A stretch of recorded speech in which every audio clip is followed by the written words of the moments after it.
Good morning, Refuge. It is good to be with you. Pastor Shady here, and we got another edition of Refuge Daily for you.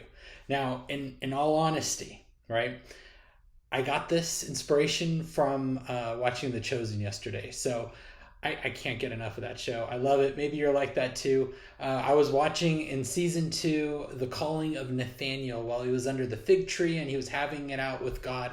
So good.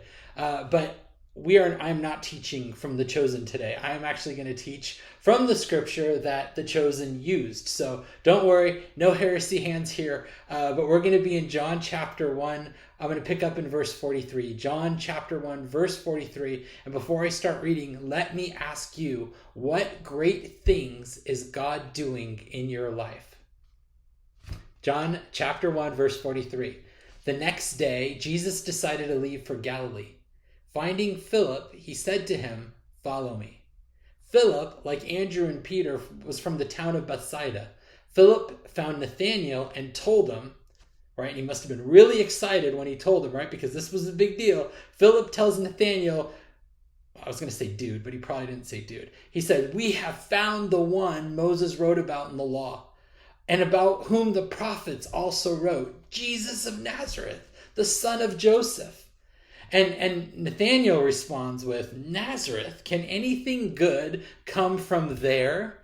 And Philip says to him, "Come and see." When Jesus saw Nathanael approaching, he said of him, "Here truly is an Israelite in whom there is no deceit." "How do you know me?" Nathanael asked. Jesus answered, I saw you. I saw you while you were still under the fig tree before Philip called you." Then Nathanael declared, "Rabbi, you are the Son of God. You are the King of Israel," right? So Nathanael just, boom, he gets it right away. And Jesus said to him, "You believe because I told you I saw you under the fig tree? You will see greater things than that." And then he added, "Very truly I tell you, you will see heaven open and the angels of God ascending and descending on the Son of Man." Right? How great is this?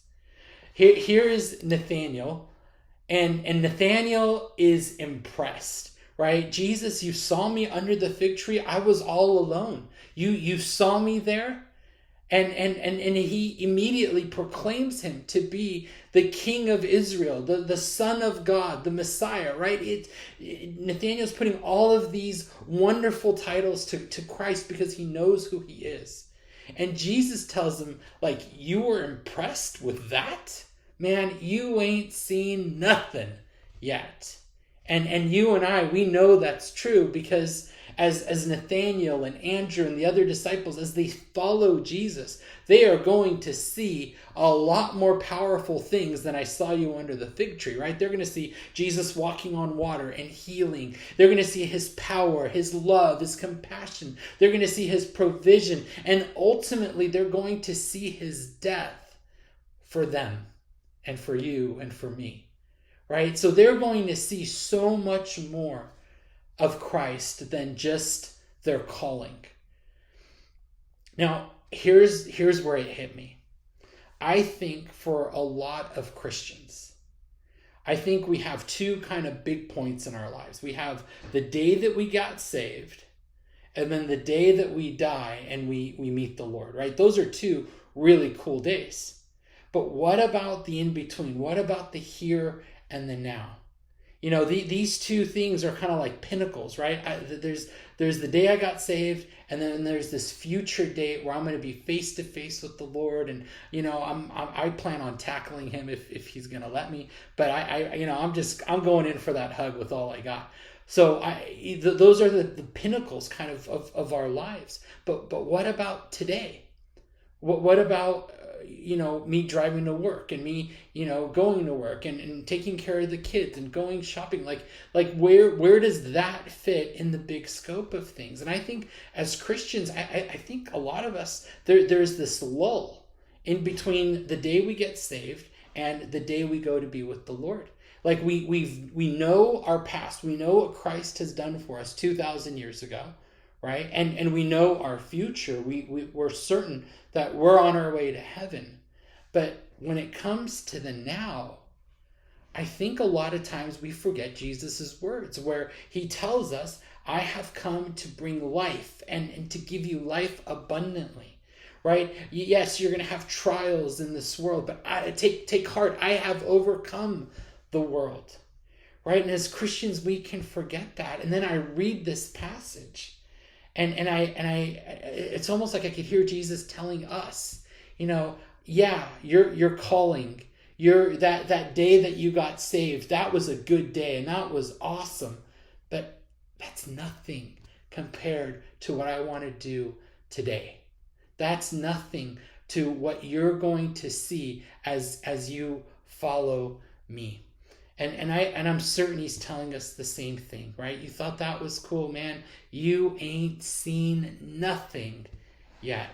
And that's my prayer for you and for me, that we can live with our eyes open, that we can live life expecting God to do great and miraculous things. Yes, we have problems. Yes, we have difficulties. Yes, we have financial trouble and health problems. And yeah, there are those difficult people in our lives, right? We have all these things with us and attaching themselves to us.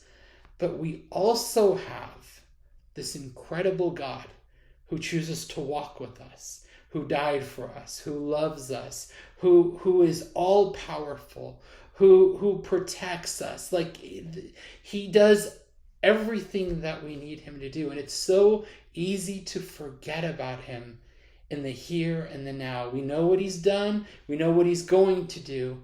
But he wants to give us an abundant life right now, today. So I encourage you, and encourage me as well, to live life with our eyes open. Let us take notes of all the wonderful things that God is doing along the way, how he's with us, how he'll never leave us nor forsake us, how much he loves us, how he provides for us. And if you don't mind, send me a note, send me an email. My email is Shady at Lifeline. Nope, got it wrong. Shady at refugefamily.com. Shady at refugefamily.com. And Shady is spelled S-H-A-D-Y. So like a shady tree, right? I used to be shady. Now I'm just a little bit shady. I used to be a lot shady. Now I'm just a little shady. But Shady at refugefamily.com. And if you don't want to write an email, no problem. You don't have to write me an email.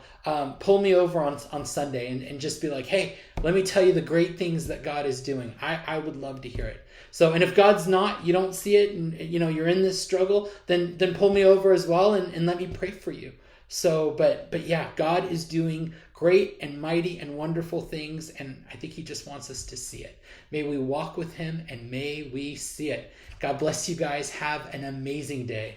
Bye-bye.